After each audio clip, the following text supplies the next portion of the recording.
কুরআন আছে যেখানে আমরা আছি সেখানে, কুরআন আছে যেখানে আমরা আছি সেখানে। কুরআনের সূত্ররা হুঁশিয়ার, হুঁশিয়ার, কুরআনের সূত্ররা হুঁশিয়ার, হুঁশিয়ার। হে কুরআনের হাফিজুল কুরআন দা ইসাহিবুল কুরআন ইকরা ওয়ারতাকি ওয়ারাতিল কামা কুনতা তুরাতিলু ফিদ দুনিয়া। তোমরা এই কোরআনে কারীমকে দুনিয়ার মধ্যে যেভাবে তারতিলের সাথে তেলাওয়াত করতে, এই কোরআনে কারীমকে তোমরা দুনিয়ার মধ্যে যেভাবে তারতিলের সাথে তেলাওয়াত করতে, এই কোরআনকে তোমরা এখন তেলাওয়াত করো তারতিলের সাথে, যেভাবে তেলাওয়াত করেছো দুনিয়াতে এইভাবে তেলাওয়াত করো এখন। সুবহানাল্লাহ কন্যা আওয়াজ দিয়ে বলেন না সুবহানাল্লাহ। আল্লাহ তাআলা ডাক দিয়া বলবেন হাসরের ময়দানে, এই কোরআনে কারীম হাফিজুল কোরআন তেলাওয়াত করো, যেভাবে দুনিয়ার মধ্যে তেলাওয়াত করতে সেইভাবে এখন তেলাওয়াত করার উপরের দিকে উঠো। সুবহানাল্লাহ। ওয়ারাতিল কামা কুনতা তুরাতিলু ফিদ দুনিয়া فإن منزلك عند آخر آية تقرأها। আল্লাহর হাবিব বলেন কিয়ামতের দিন আদালতের দিন আল্লাহ তাআলা হাফিজুল কোরআনকে তেলাওয়াতের কথা বলে তাকে শেষে একটা কথা বলবেন, হাফিজুল কোরআন শোনো, তোমার তেলাওয়াত যেখানে শেষ হবে, তোমার তেলাওয়াত যেখানে আয়াতে কারিমা শেষ হয়ে যাবে সেই স্থানে তুমি থাকবে। আর ভাইরা সাহেবে কোরআনকে আল্লাহ তাআলা বলবেন তেলাওয়াত করো আর উপরের দিকে উঠতে থাকো। তার মানে এই হাদিসে রাসূল বুঝিয়েছেন, এই হাদিসের মধ্যে আল্লাহর হাবিব সাল্লাল্লাহু আলাইহি ওয়াসাল্লাম তার উম্মতকে এই কথাটাই বুঝাইতে চাচ্ছেন। এই কোরআনে কারীমের মধ্যে আয়াত কয়টা? জোরে বলেন আয়াত কয়টা? 6666 আয়াত। কত মুখস্থ করেন? 6666 আয়াত। আল্লাহর হাবিব বলেন হাফিজুল কোরআন, আল্লাহ পাক রব্বুল আলামিন তোমাকে বলবেন তেলাওয়াত করো, এক আয়াত তেলাওয়াত করো, উপর দিকে ওঠো। তার এই কথার অর্থই হচ্ছে আলহামদুলিল্লাহি রাব্বিল আলামিন। হাফিজুল কোরআন এক তালা ভ্রমণ করেছে। আল্লাহু আকবার কন্যা, আল্লাহু আকবার। আর রহমানির রহিম। হাফিজুল কোরআন দ্বিতীয় নম্বর তালাতে ভ্রমণ করেছে। মালিকি ইয়াউমিদ্দিন। হাফিজুল কোরআন তৃতীয় নম্বর তালাতে ভ্রমণ করেছে। ইয়াকা না'বুদু ওয়া ইয়াকা নাস্তাঈন। হাফিজুল কোরআন চতুর্থ তালাতে ভ্রমণ করেছে। ইহদিনাস সিরাতাল মুস্তাকিম। হাফিজুল কোরআন পঞ্চম নম্বর তালাতে ভ্রমণ করেছে। সিরাতাল্লাযীনা আন'আমতা আলাইহিম। হাফিজুল কোরআন ষষ্ঠ নম্বর তালাতে ভ্রমণ করেছে। গায়রিল মাগদুবি আলাইহিম ওয়ালাদ-দাল্লিন। আল্লাহু আকবার। হাফিজুল কোরআন সপ্তম নম্বর তালাতে ভ্রমণ করেছে। আল্লাহু আকবার। এত দামি কোরআনে কারীম, এত সম্মানী কোরআনে কারীম, এই কোরআনে কারীম আপনার আমার এই এলাকার প্রতিষ্ঠান, এই প্রতিষ্ঠানে পড়ানো হয়। এই এত দামি কিতাবের সাথে আপনার আমার সম্পর্ক রাখার দরকার আছে না নাই? আওয়াজ দিয়া বলেন আছে না নাই? আমার মুসলমান ভাইরা, এই কোরআনে কারীম আল্লাহ তাআলা আল্লাহর হাবিবের উপর নাযিল করেছেন। সর্বপ্রথম শিক্ষক হচ্ছে আল্লাহ। আল্লাহ জিবরাইলকে শিখায় দিয়েছে। সুবহানাল্লাহ। তাহলে কোরআন আসছে থেকে বোঝার চেষ্টা করি। কোরআন আসছে আরশে আজিম থেকে। আল্লাহ তাআলা সর্বপ্রথম কাকে দিয়েছেন বলেন তো? জিবরাইলকে দিয়েছেন, ঠিক না? আল্লাহ সর্বপ্রথম জিবরাইলকে দিয়েছেন। জিবরাইল আলাইহিস সালাতু ওয়াস সালাম শিখে আল্লাহর হাবিবকে দিয়েছেন। সুবহানাল্লাহ। আল্লাহর হাবিবকে এই কোরআনে কারীম শিখিয়ে দিয়েছেন। এই কোরআনে কারীম আল্লাহর হাবিব সাল্লাল্লাহু আলাইহি ওয়াসাল্লামের উপর নাযিল করেছেন জিবরাইল আইসা। এই কোরআনে কারীমকে, এই নাযিলকৃত কোরআনে কারীমকে রাসূলের কাছ থেকে সাহাবায়ে কেরাম শিখেছেন। তাহলে সর্বপ্রথম উস্তাদ হচ্ছে আল্লাহ, তারপরে রাসূলের উস্তাদ হচ্ছে হযরত জিবরাইল। জিবরাইল আল্লাহর কাছ থেকে এনে রাসূলের কাছে জমা করেছে, রাসূল জিবরাইল কাছ থেকে শিখেছে। আর জিবরাইল আলাইহিস সালাতু ওয়াস সালাম সম্পূর্ণ কোরআনে কারীম আস্তে আস্তে কোরআনে কারীম সম্পূর্ণ নাজিল করেছেন আল্লাহর হাবিবের উপরে। আল্লাহর হাবিবের কাছ থেকে সাহাবায়ে কেরাম আল্লাহর হাবিবকে উস্তাদ মেনে আস্তে আস্তে কোরআনে কারীমকে যারা লিপিবদ্ধ করেছে, শিখেছে, মুখস্থ করেছে, সাহাবায়ে কেরাম থেকে আজ পর্যন্ত মহানবীর উম্মতেরাই কোরআনে কারীমকে সংরক্ষণ করেছেন। সুবহানাল্লাহ। আমার ভাইয়েরা, এই কোরআনে কারীমের একজন শিক্ষক সম্পর্কে তার কি মর্যাদা কি মর্যাদা আল্লাহ তাআলা তাকে দিয়েছিলেন। এই কোরআনে কারীমের একজন শিক্ষক যে মর্যাদা আল্লাহ তাআলা দিয়েছিলেন, সেই সাহাবীর ঘটনাটা ঈমান তাজা করবার জন্য, রূহের খোরাকের জন্য আপনাদের সম্মুখে আমি পেশ করতে চাই। হযরত মুসআব ইবনে উমাইর রাদিয়াল্লাহু তাআলা আনহুকে ইসলামের প্রথম যুগে নবী আকরাম সাল্লাল্লাহু আলাইহি সাল্লাম কোরআনের শিক্ষক বানিয়ে মদিনাতুল মুনাওয়ারায় প্রেরণ করেছিলেন। যেহেতু ইসলামের প্রথম যুগ ছিল, হযরত মুসআব ইবনে উমাইর রাদিয়াল্লাহু তাআলা আনহু আগমনের এই খবর শুনে হযরত সাদ ইবনে মুআজ রাদিয়াল্লাহু তাআলা আনহু তখন মুসলমান হয় নাই।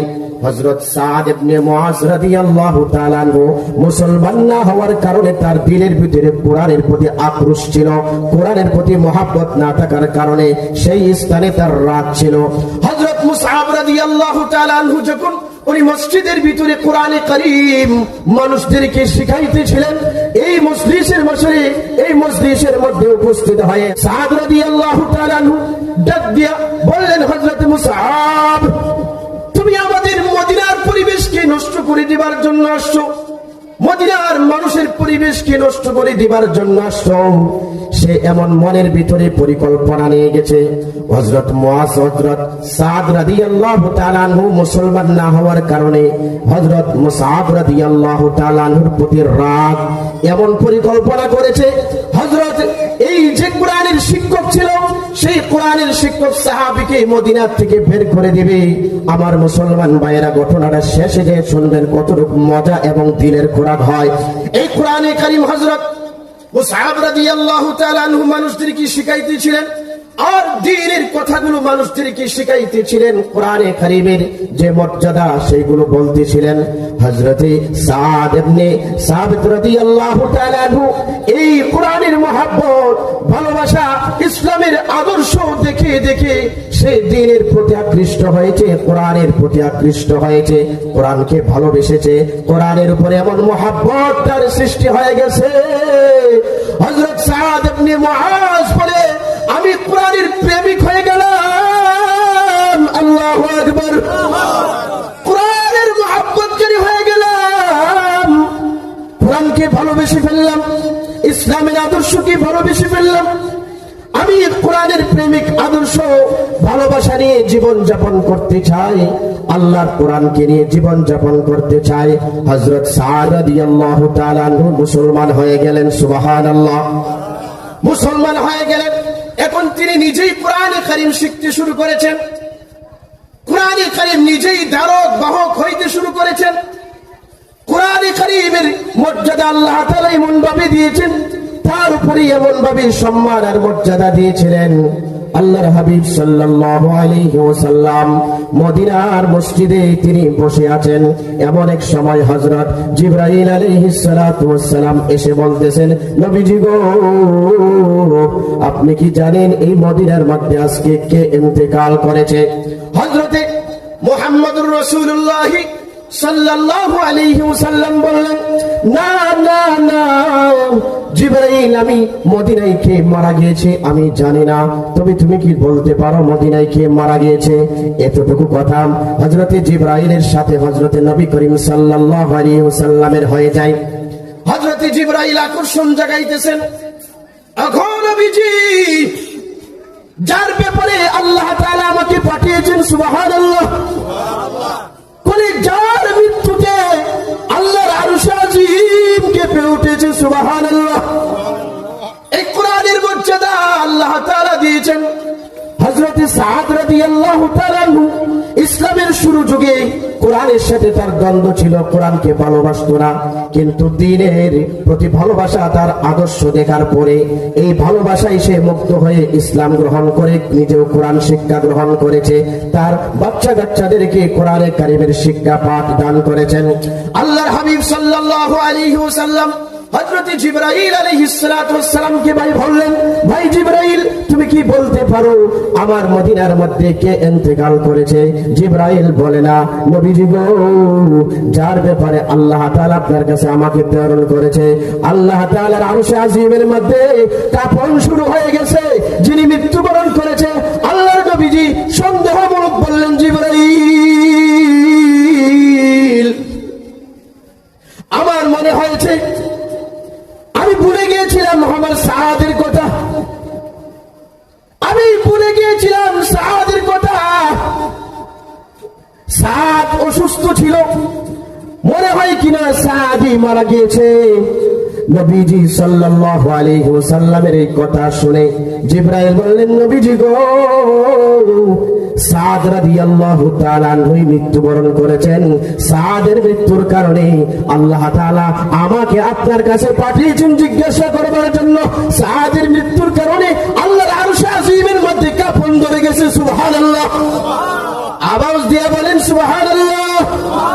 হে মুসলমান, মসজিদে নববী থেকে আল্লাহর হাবিব সাল্লাল্লাহু আলাইহি ওয়াসাল্লাম দৌড়ে ছুটে চলতে শুরু করেছে। আল্লাহর রাসূলের এই দৌড়ে দেখা, আল্লাহর রাসূলের এই তাড়াতাড়ি দৌড়ে দেখার জন্য সাহাবায়ে কেরাম পিছন দিক দিয়ে যাইতে শুরু করেছে। হ্যাঁ, নবীজি সাল্লাল্লাহু আলাইহি ওয়াসাল্লাম সবার আগে আগে যাইতেছে, সাহাবায়ে কেরাম সবার পিছে পিছে যাইতেছে। সাহাবায়ে কেরাম বলেন, নবীজি গো, কত জনের না কত জুতা ছিঁড়ে গিয়েছে, কত জনের না কত চাদর ছিঁড়ে গিয়েছে। এমন ভাবে আপনার ছুটে যাবার তো কোনোদিন আমরা ইতিহাস দেখে নাই, আমাদের নজরে পড়লেন।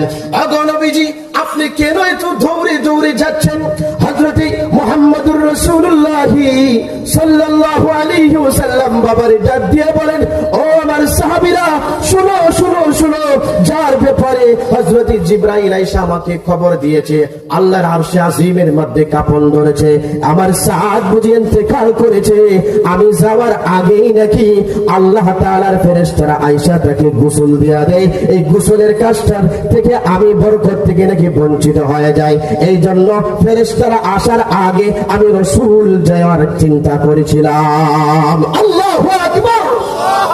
এ মুসলমান, আল্লাহ পাকের হাবিব সাল্লাল্লাহু আলাইহি ওয়াসাল্লাম বলেন, আমার সাহাবায়ে কেরাম, আমি যেইভাবে ছুটে ছুটে আমার সাদের বাড়ির পর্যন্ত পৌঁছলাম, বাড়িতে পৌঁছে দেখি সাদ খালি ঘরে শুয়ে আছে মৃত্যু অবস্থায়। আমি ঘরে ঢুকতে পারি না, এমন কোন জায়গা নাই আমি যে পাড়া দিব। বলে কেন কেন? ঘরের ভিতরে তো সাদ ছাড়ার কেউ ছিল না, ঘরের ভিতরে সাদ রাদিয়াল্লাহু তাআলা আনহু ছাড়া আর কেউ সেখানে অবস্থান করছিল না। আল্লাহর নবীজি সাল্লাল্লাহু আলাইহি ওয়াসাল্লাম হযরত সাদ রাদিয়াল্লাহু তাআলা আনহুর মাথার কাছে যায় বসলেন। হযরত সাদ রাদিয়াল্লাহু তাআলা আনহু মাথার কাছে যে বসে পাওটাকে ছোট করে রেখেছেন, পাওটা উঁচু করে রাখেন না, পাওটা ছড়ায় রাখেন না। নবীজিকে জিজ্ঞাসা করলেন, নবীজি গো, আপনি পাওটাকে এমন ভাবে গুছায় রাখলেন কেন? নবীজি ডাক দিয়া বলেন, আমার ভাইরা, হে আমার সাহাবীরা, আমি শুধুমাত্র ঘরে একা ছিলাম না, আমি যখন ঘরে অবস্থান করেছিলাম বলি এমন কোন জায়গা ছিল না যেখানে আমি পাড়া দিব, বলি এমন কোন জায়গা ছিল না যেখানে আমি বসবো, এমন কোন জায়গা ছিল না আমি পাওটাকে ছড়ায়া বসবো। ও আমার সাহাবীরা, আল্লাহ তাআলা এমন ভাবে এই সাদের বরকত নেওয়ার জন্য, সাদের জানাজায় উপস্থিত হওয়ার জন্য, সাদের দেখভাল করবার জন্য, সাদকে আমার পর্যন্ত পৌঁছানোর জন্য আল্লাহ তাআলা আরশে আজিমকে সাদকে নিয়ে যাবেন। এই জন্য আল্লাহ তাআলা এই ঘরের ভিতরে এমন কিছু ফেরেশতা প্রেরণ করেছিলেন দেখেছেন এই ঘরের ভিতরে এমন কিছু ফেরেশতার আবির্ভাব হয়েছিল। ভাইয়ের হাবার আল্লাহ পাকের হাবিব বলেন, পৃথিবীর মধ্যে যে সকল ফেরেশতা আমি দেখেছি, এই সকল ফেরেশতা যেই পর্যন্ত আর কোনদিন এই জমিনের মধ্যে পাড়া দেয় নাই, এমন দামি দামি ফেরেশতাদেরকে আল্লাহ তাআলা সাতকে দেখভাল করবার জন্য পাঠিয়ে দিয়েছেন। সুবহানাল্লাহ, আওয়াজ দিয়ে বলেন সুবহানাল্লাহ। হে মুসলমান, কোরআনের সাথে মুহাব্বত রাখার কারণে সাত দামি হয়ে গেছে। কোরআনের সাথে ভালোবাসা রাখার কারণে সাদ রাদিয়াল্লাহু তাআলা আল্লাহ তাআলার প্রিয় বান্দা হয়ে গেছে। এই কোরআনের সাথে তার মনকে জোড়ানোর জন্য, তার মনকে ফিরানোর জন্য আল্লাহ তাআলার কাছে সাদ রাদিয়াল্লাহু তাআলা দামি হয়ে গেছেন। ইসলামের শুরু জমানায় কোরআনের সাথে তার আক্রোশ ছিল, কিন্তু যখন কোরআনের প্রেমিক হয়েছে, কোরআনকে ধরেছে, কোরআনকে মহব্বত করেছে, কোরআনকে ভালোবেসেছে, এই ভালোবাসার কারণে, কোরআনকে নেওয়ার কারণে, কোরআন শিক্ষা করার কারণে, কোরআনকে তার দিলের ভিতর থাকার কারণে আল্লাহ তাআলা তাকে এত দামি করেছেন।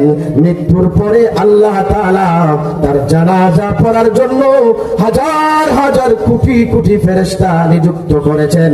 আল্লাহর হাবিব বলেন, এই ফেরেশতা আজও পর্যন্ত কোনোদিন এই জমিনে পাড়া দেয় নাই। আল্লাহু আকবার।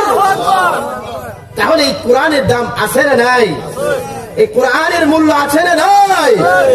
তাহলে আপনার আমার জীবনে এই কোরআন ফিট করার দরকার আছে না নাই? এই কোরআনকে মহব্বত করার জন্য দরকার আছে না নাই?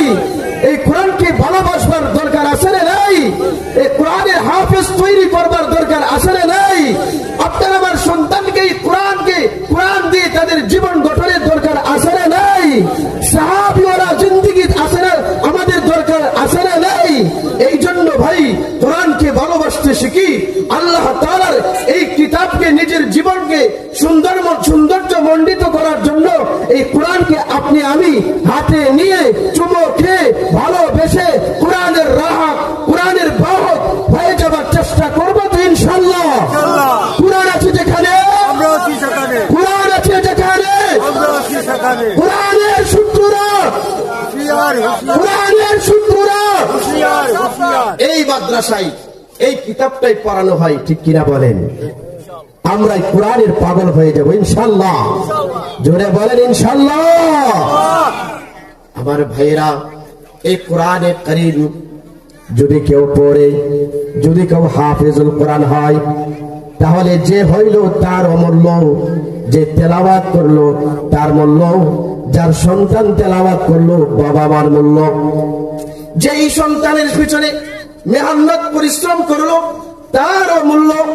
আল্লাহর হাবিব সাল্লাল্লাহু আলাইহি ওয়াসাল্লাম হাদিসে পাকের মধ্যে বলেন, যে হাদিসটা আমি আপনাদের সম্মুখে পাঠ করেছি, সেই হাদিসে রাসূল বলেন, ইকালু লিসাহিবিল কুরআন, যারা নাকি কোরআনের সাহেব হবে, কোরআনের দ্বারক বাহক হবে, কোরআনের শিক্ষক হবে, কোরআনের শিক্ষার্থী হবে, এই কোরআনে কারীমের হাফেজ হবে, এই কোরআনে কারীমের হাফেজদেরকে কিয়ামতের দিন, আদালতের দিন আল্লাহ তাআলা ডাক দিয়া বলবেন, ইকালু লিসাহিবিল কুরআন, হে কোরআনের দ্বারক বাহকরা, হে কোরআনের হাফেজুল কোরআনরা, ইসাহিবিল কুরআন ইকরা ওয়াত্তাকি ওয়ারাতিল কামা কুনতা তুরাতিলু ফিদ দুনিয়া, তোমরা এই কোরআনে কারীমকে দুনিয়ার মধ্যে যেভাবে তারতিলের সাথে তেলাওয়াত করতে, এই কোরআনে কারীমকে তোমরা দুনিয়ার মধ্যে যেভাবে তারতিলের সাথে তেলাওয়াত করতে, এই কোরআনকে তোমরা এখন তেলাওয়াত করো তারতিলের সাথে, যেভাবে তেলাওয়াত করেছো দুনিয়াতে এইভাবে তেলাওয়াত করো এখন। সুবহানাল্লাহ কন্যা আওয়াজ দিয়ে বলেন না সুবহানাল্লাহ। আল্লাহ তাআলা ডাক দিয়া বলবেন হাসরের ময়দানে, এই কোরআনে কারীম হাফিজুল কোরআন তেলাওয়াত করো, যেভাবে দুনিয়ার মধ্যে তেলাওয়াত করতে সেইভাবে এখন তেলাওয়াত করার উপরের দিকে উঠো। সুবহানাল্লাহ। ওয়ারাতিল কামা কুনতা তুরাতিলু ফিদ দুনিয়া فإن منزلك عند آخر آية تقرأها। আল্লাহর হাবিব বলেন, কিয়ামতের দিক না জানো দিন আল্লাহ তাআলা হাফিজুল কোরআনকে তেলাওয়াতের কথা বলে তাকে শেষে একটা কথা বলবেন, হাফিজুল কোরআন শোনো, তোমার তেলাওয়াত যেখানে শেষ হবে, তোমার তেলাওয়াত যেখানে আয়াতে কারিমা শেষ হয়ে যাবে, সেই স্থানেই তুমি থাকবে। অর্থাৎ আল্লাহ পাক রব্বুল আলামিন অন্য এক আয়াতে কারিমার মধ্যে বলেছেন, ওয়াসারিউ ইলা মাগফিরাতিম মির রাব্বিকুম ওয়া জান্নাতিন আরদুহা আস-সামাওয়াতু ওয়াল আরদ উইদ্দাত লিল মুত্তাকিন।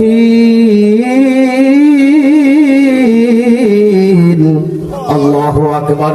আমার ভাইরা, সাহেবে কোরআনকে আল্লাহ তাআলা বলবেন তেলাওয়াত করো আর উপরের দিকে উঠতে থাকো।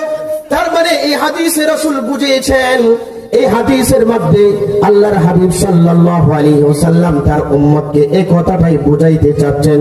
এই কোরআনে কারীমের মধ্যে আয়াত কয়টা? জোরে বলেন, আয়াত কয়টা? 6666 আয়াত। কত মুখস্থ করেন? 6666 আয়াত। আল্লাহর হাবিব বলেন হাফিজুল কোরআন। আল্লাহ পাক রব্বুল আলামিন তোমাকে বলবেন তেলাওয়াত করো, এক আয়াত তেলাওয়াত করো, উপর দিকে ওঠো।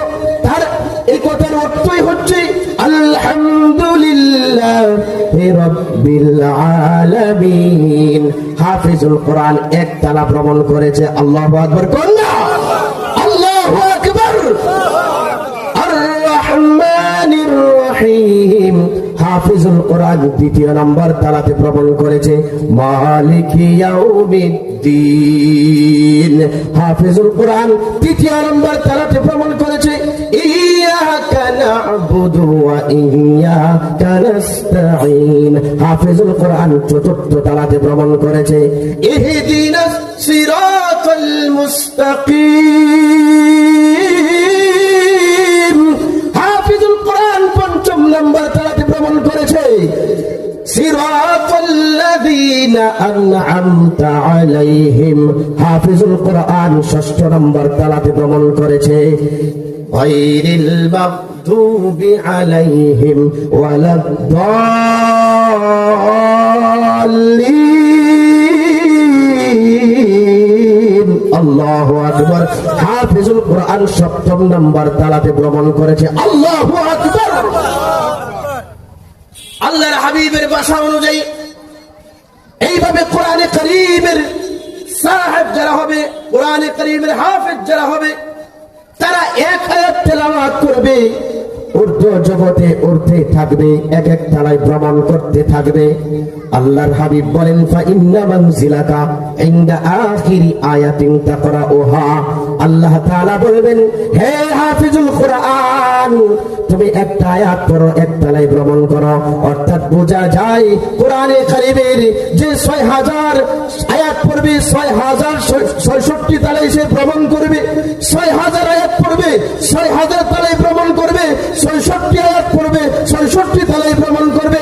তার মানে অর্থ হচ্ছে সূরা ফাতিহা থেকে যে আয়াতে কারিমা শুরু হয়েছে, সূরা নাসের শেষ আয়াত পড়বে, তার ঠিকানা এবং বাসস্থান হবে সেই স্থানে। জোরে কোন সুবহানাল্লাহ। হাফেজুল কোরআন থাকবে কোথায়?